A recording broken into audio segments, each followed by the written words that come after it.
My sister made me plan and pay for her entire wedding since I have all that money and no life, so I made sure it was a day she'd never forget. You make all that overtime money and spend Friday nights alone with your cat, Chloe said when she called to announce her engagement.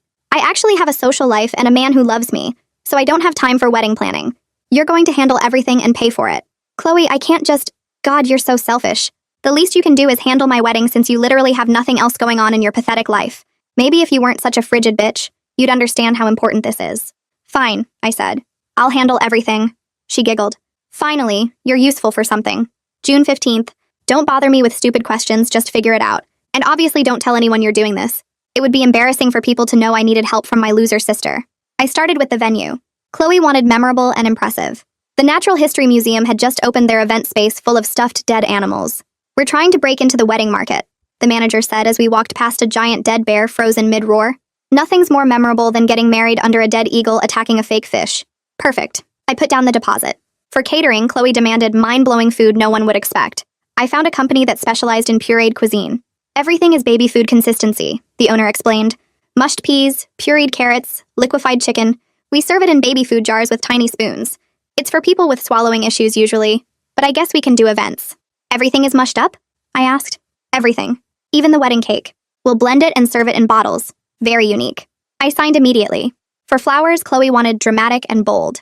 I found an experimental artist who worked with unconventional materials. I don't do flowers, she explained. I create installations using everyday objects. For weddings, I've been working with toilet paper. I can make roses, bouquets, even a whole archway. Everything is 2-ply for luxury. For entertainment, I hired a children's party company that had a special deal. We bring 3 clowns, a magician, and a guy in a dinosaur costume, they explained. Usually we do 6-year-old birthdays, but we're expanding. The dinosaur does a special dance to get everyone involved. Do the clowns make balloon animals? I asked. Constantly. It's their whole thing. At our cousin's baby shower, Chloe held court for 40 minutes about her wedding planning. I'm personally selecting every vendor, every flower, every detail, she said while I sat in the corner. I wake up at 5 a.m. to make calls. I've spent $30,000 of my own money because you can't put a price on perfection. My dress is custom designed by someone who only works with celebrities. She was right about the dress. I'd found an LED dress that weighed 40 pounds and needed a battery pack. The designer usually did weird theater stuff. The lights flash with the music, he'd explained. Very aggressive. It's like wearing a nightclub. I'd also hired DJ Thundermix, who only played dubstep remixes of nursery rhymes. The itsy bitsy spider with sick beats, he promised. He usually only did toddler raves. This better be perfect, our cousin said. You've been hyping it for months. It'll be like something out of a movie, Chloe promised. I raised my glass in agreement, thinking, yeah, a horror move to myself. The next day, I was back on the beat. I hired a kazoo orchestra for the ceremony music. Servers dressed as knights who'd yell, huzzah, every time someone ate baby food, and a bubble machine that only worked at maximum speed. The efficient I found did weddings entirely as puppet shows. I'll hide behind a podium with hand puppets of the bride and groom, he explained. Very memorable. The morning of June 15th, I stood in the museum arranging toilet paper roses beneath the glass eyes of dead stuffed bears. The baby food jars were lined up on tables, labeled beef mush and chicken paste. The clowns were practicing juggling while the dinosaur tested his dance moves. DJ Thundermix tested his speakers with Mary Had a Little Lamb, so loud the dead birds on the walls seemed to shake. The fog machine was already going, making it hard to see. The photographer was placing chalk outlines where Chloe would stand. Guests started arriving, their faces going from excited to confused. Chloe's future mother-in-law was immediately approached by a clown trying to make her a balloon poodle while she stared at jars of green mush. Then Chloe's limo pulled up. The driver opened the door and Chloe stepped out in that 40-pound LED dress, the battery pack visible under the fabric. She took 3 steps toward the entrance and stopped. Her eyes went from the toilet paper rose archway to the stuffed bear with the clown juggling next to it to the tables lined with baby food jars. Her mouth opened. Then she saw the dead eagle suspended over where she was supposed to stand and let out a scream that made several guests jump. Andrew rushed over to me, his face red. He asked what was happening and why everything looked so weird. I stayed calm and told him I followed every single request Chloe gave me. Memorable venue with the museum animals. Mind-blowing food nobody would expect with the pureed stuff. Dramatic flowers with the toilet paper installations. Entertainment that would surprise people with the clowns and dinosaur. His eyes got wide and he looked back at Chloe, who was still frozen in the doorway. Her LED dress started flickering because the battery pack was loose. Chloe finally moved, storming toward me in that heavy dress. She screamed that this was a nightmare and I ruined everything. Guests pulled out their phones and started recording. Some were whispering and pointing at the baby food jars. The venue manager came over fast and put herself between us. She told Chloe that all the contracts were signed and every vendor had cancellation fees. Chloe's face went even redder. Behind us, the puppet efficient popped up from behind his podium holding 2 hand puppets. One wore a tiny wedding dress and the other had a little tuxedo. He asked in a cheerful voice if we were ready to start the ceremony. Dolores, Andrew's mom, was staring at the kazoo orchestra with her mouth hanging open. 3 people in folding chairs held kazoos and were making practice noises. The sound echoed off the fossil displays. Andrew grabbed my arm and pulled me toward the side of the room. His voice was tight when he asked if this was some kind of joke. I pulled out my phone and showed him the email chain. Chloe's messages were all there telling me to handle everything and not bother her with questions. He scrolled through them and his angry face changed to confused. He kept reading and his eyebrows went up. Chloe was yelling at me from across the room now. She called me pathetic and said I did this on purpose to ruin her special day. One of the clowns walked up to her holding a balloon poodle. She swatted it away and the balloon popped. The DJ did a sound check at that exact moment, and the LED dress responded by strobing, so hard that Chloe had to close her eyes. The venue manager walked over and asked us both to follow her to the fossil hall. We went through a side door into a room full of dinosaur bones. She explained that we were locked into contracts worth over $15,000 total. Chloe said this wasn't what she wanted at all. I pulled up my phone again and showed the manager the texts where Chloe said memorable, mind-blowing, dramatic, and unexpected. The manager looked at the messages and then at Chloe. Dolores pushed through the door without knocking. She demanded to know why her son's wedding looked like a kid's birthday party in a dead animal museum. I stayed quiet and watched Chloe try to explain. She said she gave me general ideas, but I was supposed to use common sense. Then she said she told me exactly what she wanted, but I misunderstood on purpose. Her story kept changing, and Dolores noticed. Andrew looked at Chloe and asked her straight out if she actually planned any of this, or if I did everything. I watched her face struggle. She opened her mouth and closed it. The venue manager cut in and said we had 1 hour to decide if we were going through with the ceremony or canceling with penalties. I told Andrew and Dolores I could show them the full paper trail. Every email, every text, every receipt proving Chloe made me plan and pay for everything while she took credit at family events. Chloe lunged for my phone, but Andrew held up his hand. He told her to stop, and his voice was cold in a way I had never heard before. She froze with her hand in the air. The LED dress had stopped strobing and just hung there dark and heavy on her shoulders. Andrew scrolled through more messages on my phone while Dolores read over his shoulder. The DJ picked that exact moment to test his equipment again, and the bass from his dubstep version of Itsy Bitsy Spider shook the fossil displays so hard I felt it in my chest. The LED dress on Chloe's shoulders suddenly lit up in response to the music, and started strobing in bright flashing patterns that made me squint. Chloe squeezed her eyes shut and tried to cover her face with her hands, but the dress kept flashing in time with the terrible nursery rhyme remix. The bubble machine kicked on at the same time at what must have been maximum speed, because foam started pouring out across the aisle where guests were supposed to walk. Within seconds, the floor was covered in a layer of slippery bubbles that spread fast toward where people were standing. One of Andrew's aunts took a step backward to avoid a clown, and her foot hit the foam. She slipped and grabbed at a display case to catch herself and managed to stay upright, but her face went white with shock. The venue manager appeared instantly with a stack of yellow wet floor signs and started placing them around the bubble foam. She looked at me with an expression that made it clear she thought this whole thing was becoming a safety problem and possibly a lawsuit waiting to happen. The photographer was still taking pictures, and I watched him crouch down to get shots of the chalk outlines he'd placed earlier for Chloe to stand on. With all the chaos around them, the outlines looked like something from a crime scene instead of a wedding, and I felt my stomach turn. Chloe's eyes were still closed against the strobing dress lights, and when she finally opened them, there were actual tears running down her face. Not the fake crying she did when she wanted attention, but real tears that made her mascara run in black streaks. She turned to Andrew, and her voice came out shaky when she admitted she hadn't planned any of this because she just assumed I had nothing better to do with my money or my time. Andrew's jaw got tight and the muscle there jumped. He asked her why she would treat her own sister that way, especially someone who was just trying to help her. His voice was quiet, but I heard every word over the dubstep music. I opened my mouth and the words came out before I could stop them. I told Andrew this wasn't the first time Chloe had used me like her personal assistant while insulting everything about my life. I said I was tired of being treated like I only existed to serve her and make her look good. Dolores shifted her weight and her face showed she was uncomfortable, but she didn't interrupt or try to defend Chloe. I could see her thinking about the family she was marrying into and maybe wondering what other stuff she didn't know about. The venue manager came back through the door holding a clipboard with papers. She explained that if we canceled right now, we would lose about $8,000 in deposits and cancellation fees across all the vendors. If we went ahead with the wedding as planned, we'd pay the full amount but at least get the service. Chloe turned to look at me with an expression that clearly expected me to just pull out my credit card and fix this whole mess. I stayed completely silent and kept my hands in my pockets. Andrew told his mother and Chloe that he needed a moment alone with me. Dolores started to protest, but he held up one hand, and his face said this wasn't up for discussion. He walked toward the far end of the hall, and I followed him past display cases full of ancient fish frozen in fake water. We stopped near a diorama of prehistoric fish with their mouths open showing rows of teeth. Andrew turned to face me and apologized for not realizing what was happening between me and Chloe. He asked if I actually wanted them to go through with this disaster wedding, or if I had been hoping they would just cancel the whole thing. I looked at the fake fish and admitted that I had wanted Chloe to feel as bad as she'd made me feel for years. But now that it was actually happening, I felt sick about all the money I'd spent and the scene we were making. Andrew nodded slowly and said he appreciated me being honest with him. Then he asked what I thought would be the right thing to do from here, and I realized I didn't have a good answer. We walked back toward the main hall and found Chloe standing with the caterer near the tables of baby food jars.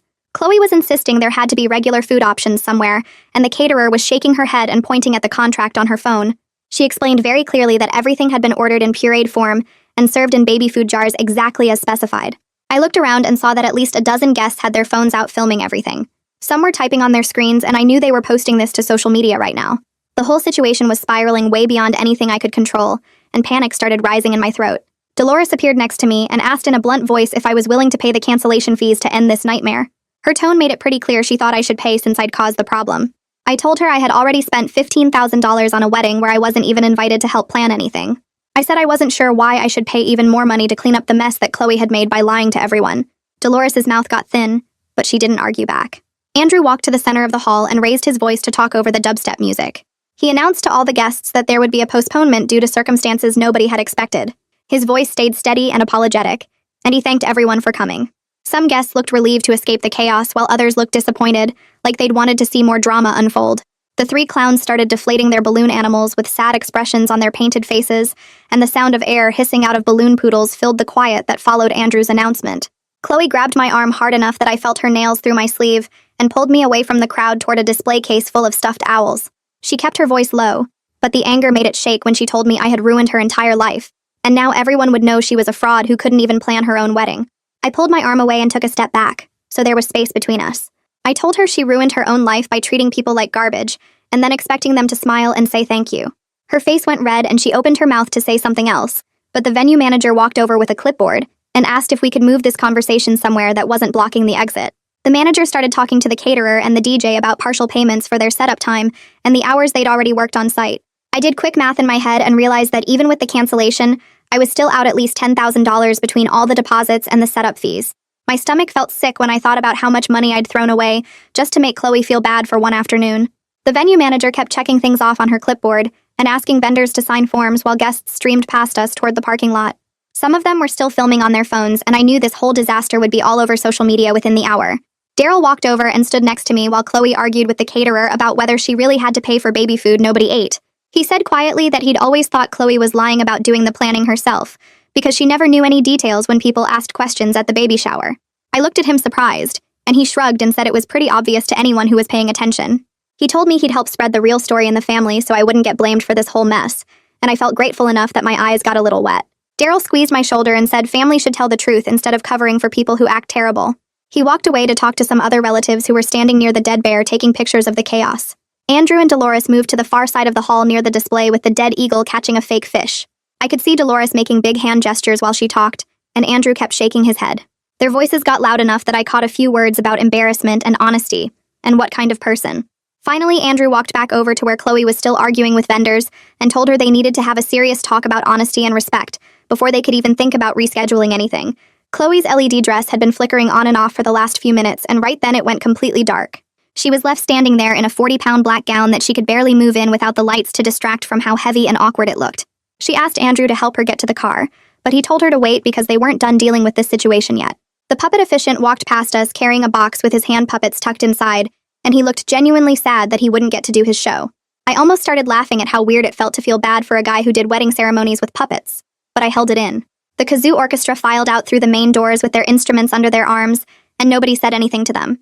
One of the clowns was still deflating balloon animals near the entrance, and the hissing sound mixed with the voices of people arguing about payments and cancellation fees. The photographer packed up his chalk and his camera equipment while guests took their own photos of the baby food jars and toilet paper flowers like they were documenting some kind of crime scene.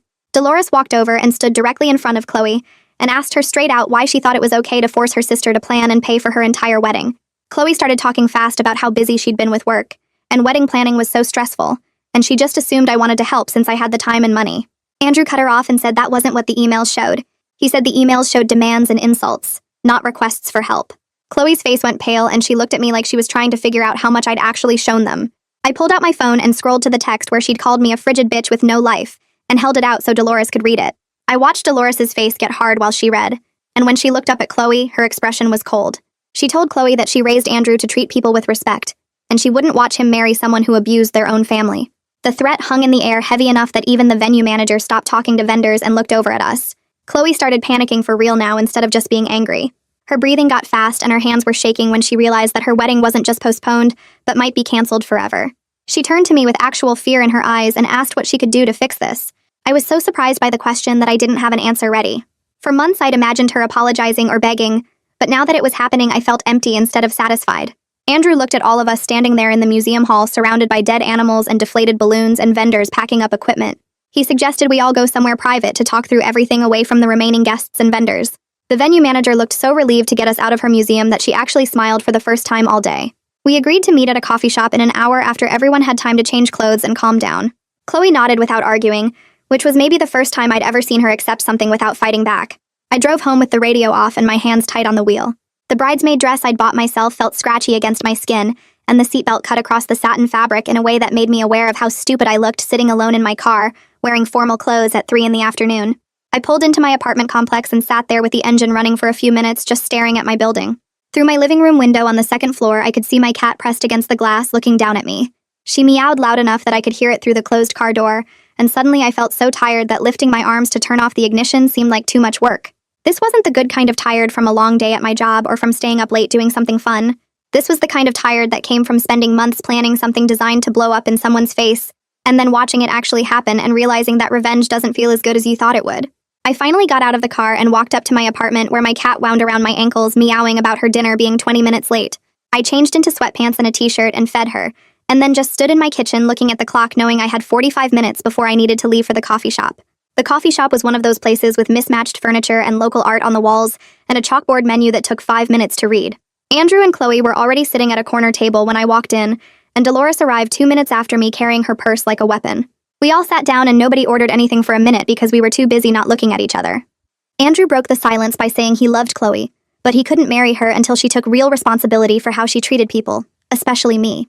His voice was steady and serious in a way I'd never heard from him before.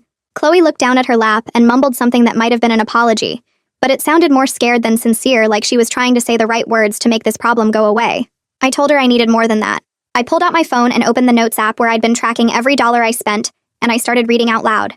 $15,000 total, 200 hours of planning time, 17 separate insults via text or email. I asked her what she thought would be fair to pay me back. Chloe's head snapped up and she stared at me like I'd just asked her to donate a kidney. She actually said she didn't think I'd want money back since I'd already spent it, and couldn't I just consider it a gift? Dolores made a noise in her throat that shut Chloe up fast. She said Chloe should repay me in monthly payments for at least half the costs, since clearly this had been a one-sided arrangement disguised as sisterly help. Andrew said he'd contribute from his own savings since he'd benefit from having a real wedding eventually, and they could both pay me back together. I was so surprised they were taking this seriously that I just nodded and said $7,500 paid over time would help me recover from the financial hit. Chloe's voice came out small and shaky when she asked if I'd help plan a real wedding once she paid me back. I looked right at her and told her absolutely not, because she could hire a real wedding planner like an adult who takes responsibility for her own life events. Andrew actually laughed at that, and the sound broke some of the tension that had been sitting heavy on our table. Even Dolores smiled a little bit, which I took as a good sign. We asked the barista for a pen, and Andrew grabbed a stack of napkins from the dispenser. We drew up a simple payment agreement right there, with Chloe promising to pay $300 monthly for 25 months. It wasn't legally binding, but having something in writing felt important, like we were making this real and official.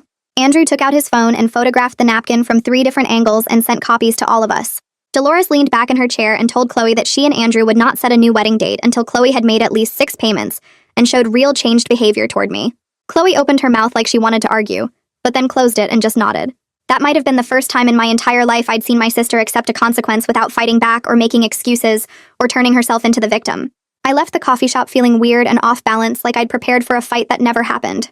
When I got home, I called my mom Nell before she could hear some twisted version of events from Chloe or another family member. I told her everything from the beginning, including the parts about how Chloe had talked to me and treated me throughout the whole process. Nell was quiet for a long time, and then she said she was sorry. She admitted she'd watched Chloe take advantage of me for years and felt guilty for not stepping in, because she'd always told herself that sisters needed to work things out on their own. We talked for almost an hour about family patterns and how she'd unconsciously treated Chloe like the one who needed help, and me like the one who had everything together. It was the most honest conversation we'd had since I was in high school. The next day at work felt almost normal until my coworker Ren stopped by my desk during lunch and asked how the wedding went. I gave him the short version about it being canceled due to planning issues, and left out all the details about puppet shows and baby food. He looked at me with this expression that said he knew there was way more to the story, but he didn't push or ask follow-up questions. He just offered to buy me lunch from the taco truck that parked outside our building on Wednesdays. Sitting there eating tacos and talking about normal work stuff made me appreciate having someone in my life who respected boundaries and didn't need to know every detail of my personal drama. 2 weeks later, I was sitting at my desk when my phone buzzed with a bank notification. Chloe had sent $300 via direct transfer exactly on the 1st of the month like we'd agreed. I stared at my phone screen, genuinely surprised she'd followed through. There was a note attached to the transfer saying she'd started therapy with someone named Kathy Barnes to work on her entitlement issues, and that she was sorry for everything. I read the note 3 times trying to figure out if I believed it. Part of me wanted to be skeptical because Chloe had a history of performing change without actually changing, but another part of me recognized that starting therapy and making the first payment on time was more effort than I'd expected from her. That same afternoon, my phone buzzed with a text from Andrew asking if we could talk separately from Chloe. I agreed, and he called me during my lunch break the next day. He told me that watching Chloe hit rock bottom at the museum was actually necessary for her to start changing, and he wanted to thank me for not completely destroying their relationship, even though I had every right to. I told him I hoped he was right about her changing, but I wasn't holding my breath. He said that was fair, and he understood why I'd be skeptical after years of her behavior. The call lasted maybe 10 minutes and felt surprisingly normal, like we were just 2 people trying to figure out a messy situation instead of enemies.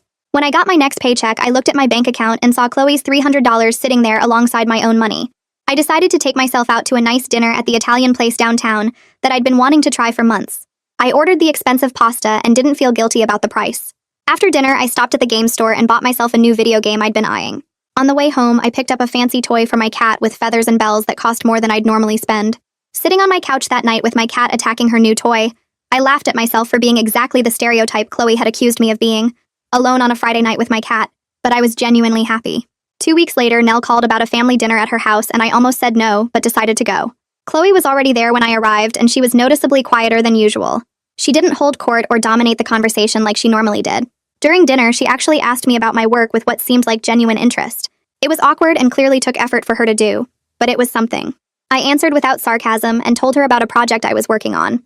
She asked follow-up questions and listened to my answers instead of waiting for her turn to talk. After dinner, Daryl pulled me aside in the kitchen while I was helping clean up. He told me the family gossip had mostly turned against Chloe once people learned the truth about who actually planned and paid for the wedding. Several relatives had reached out to him to apologize for believing her lies about doing everything herself. I told him I appreciated him setting the record straight with everyone. He said that's what family should actually do, tell the truth instead of enabling bad behavior. A few days later, Nell sent me a text asking if I'd be willing to have lunch with just her. We met at a sandwich shop near her work, and she got straight to the point. She apologized for enabling Chloe's behavior for years, and for treating me like the responsible one who didn't need attention or support. She admitted she'd unconsciously given Chloe all the help and sympathy, while expecting me to just handle everything on my own. I felt tears starting and had to look away for a second. I told her I needed to hear that apology, and it meant a lot. We agreed to have regular one-on-one time going forward, just the 2 of us without Chloe or other family drama. The 2nd month came and went, and then Chloe's 3rd payment arrived right on schedule. There was another note attached saying her therapist had helped her understand that she was projecting her own worries about not having a career onto me. I read the note twice and then saved it in a folder on my phone with the other ones. I recognized that understanding your behavior and changing it are 2 completely different things, and I'd need to see sustained effort over time. But I also recognized that she was trying, which was more than I'd expected a few months ago.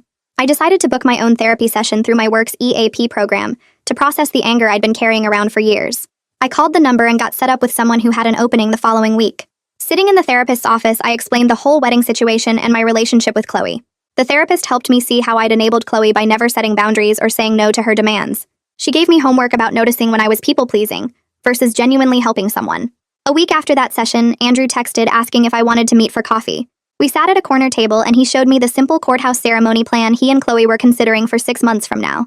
Just immediate family, a quick ceremony, and dinner after at a normal restaurant. He asked if I'd be comfortable attending as a guest with no responsibilities or obligations. I told him I'd think about it and get back to him. He said that's all he could ask, and he respected that I needed time to decide. The next Friday, Ren asked if I wanted to join him for trivia night at a bar near our office. I said yes, and we met up with a group of his friends who did trivia every week. It was actually fun answering questions and laughing at the ridiculous wrong answers. I realized I actually did have a social life when I wasn't spending all my free time and money dealing with Chloe's demands. I started going every Friday and got to know the other people in the group. One woman worked in my industry, and we exchanged numbers to talk about job opportunities. 4 months after the canceled wedding, Chloe's 6th payment arrived exactly on schedule. That same day, Andrew texted to say they'd set a courthouse date for early August with just immediate family and dinner after. I looked at the text for a few minutes, thinking about whether I wanted to go. Then I typed back that I'd be there. I meant it without anger or bitterness, which felt like real progress after everything that had happened. The following week, I sat in the therapist's office explaining how weird it felt to watch Chloe actually putting in effort to change. Kathy Barnes nodded and wrote something in her notepad before looking up at me. She said that sometimes people need to face real consequences before they can grow, and that humiliation can be a powerful motivator when someone has spent years avoiding accountability. I admitted that I was still waiting for Chloe to revert back to her old patterns and snap at me or make some demand disguised as a request. We spent the rest of the session talking about what boundaries I would maintain either way, and how to recognize when I was enabling versus actually helping. She gave me another homework assignment about noticing my own patterns of people-pleasing and writing down specific examples. I left the office feeling lighter somehow and stopped to grab coffee on my way back to work.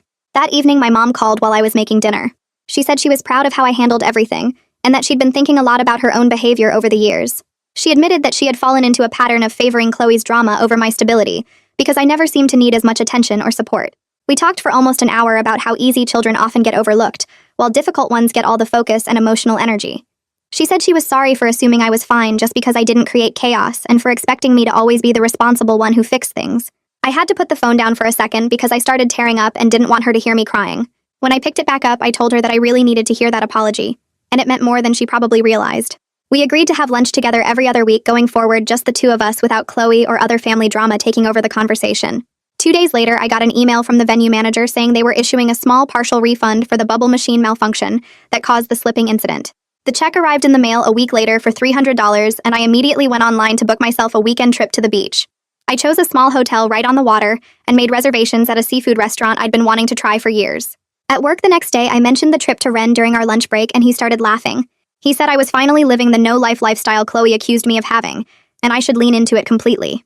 I laughed too because he was right, and also because I was actually happy for the first time in months.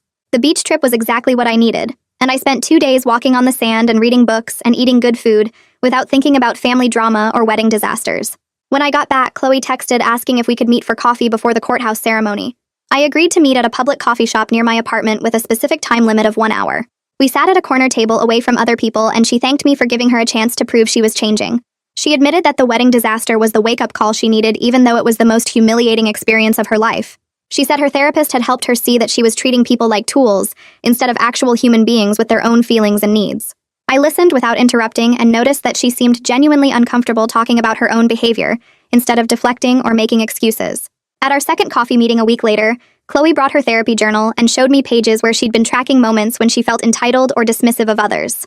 She had written down specific examples, like when she almost snapped at a cashier for being too slow and caught herself, or when she wanted to complain about her job, but realized she was about to dump on someone who didn't ask. I was impressed by the genuine effort she was putting in and told her so. I also told her that I needed to see sustained change over time, and not just a few months of good behavior before I could fully trust her again. She nodded without arguing or getting defensive, which was maybe the most surprising part of the whole conversation. The courthouse ceremony happened on a Thursday morning in early August. Chloe wore a simple white dress that she bought off the rack at a department store, and Andrew wore a navy suit with a blue tie. They stood in front of the judge and exchanged vows they wrote themselves about honesty and growth and building a relationship based on respect.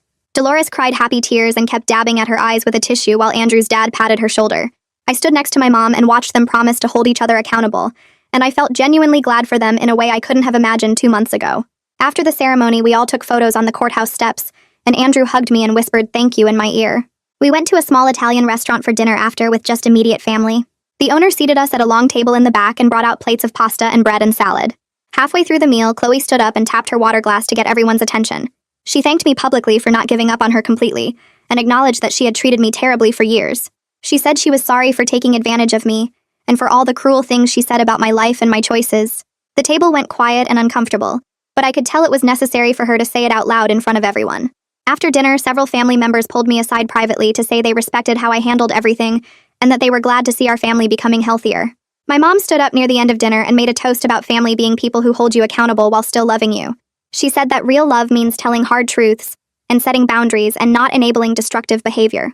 I saw Chloe wipe away tears while Andrew squeezed her hand under the table.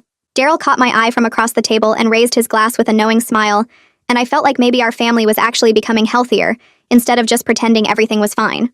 The following week, Chloe's 7th payment arrived in my bank account with a note attached. The note said she'd picked up extra shifts at work to pay me back faster, and that she wanted to clear the debt within a year instead of 2.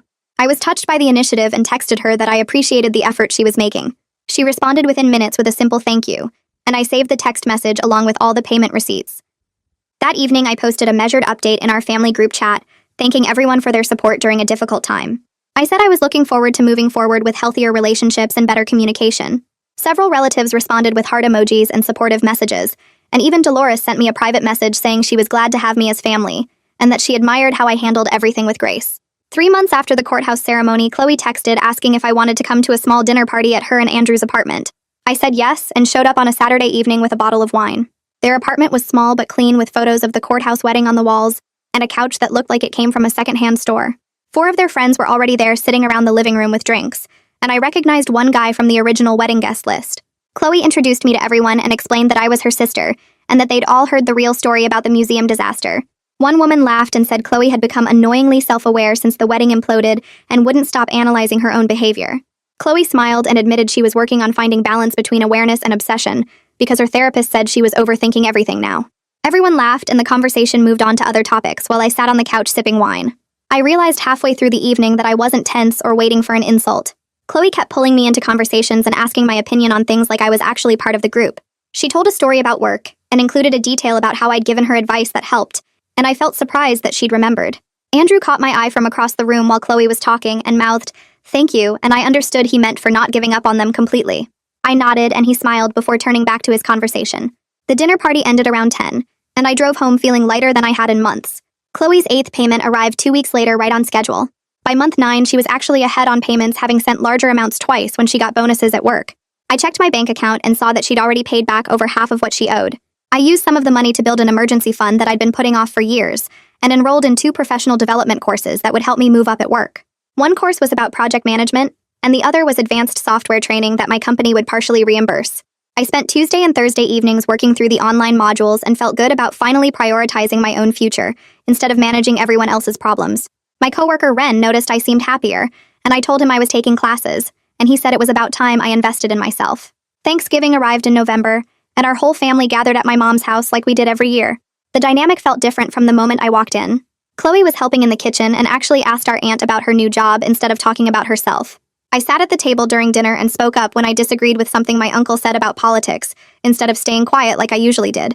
Nell looked around the table during dessert and said this was the most peaceful holiday we'd had in years. Everyone agreed, and Chloe reached over to squeeze my hand briefly before passing the pie. Daryl caught my eye and raised his coffee mug with a knowing smile. After dinner, Andrew pulled me aside and said Chloe had been talking about how much our relationship had improved and that he was grateful I'd stuck around through the hard part. 6 weeks before Chloe's final payment was due, she and Andrew invited the family over for dinner at their apartment. We all crowded into their small living room, and Chloe stood up looking nervous. She announced that they were expecting a baby due in late spring, and everyone cheered and hugged them. I felt genuinely happy for them without any bitterness or resentment. After the excitement died down, Chloe pulled me into their bedroom and closed the door. She asked if I would be the baby's godmother, and her voice was quiet and sincere. I looked at her standing there with her hand on her stomach and said yes. She hugged me and started crying and said she knew our relationship wasn't perfect, but it was honest now. I hugged her back and thought about the $15,000 I'd spent on the worst wedding that never happened, and realized that what we had now was worth more than any of that money. And that is everything for this one. I like sharing stories that leave you with something useful to think about. If one part of it helped or made you pause, then that is what matters. Subscribe so you will be here for the next one.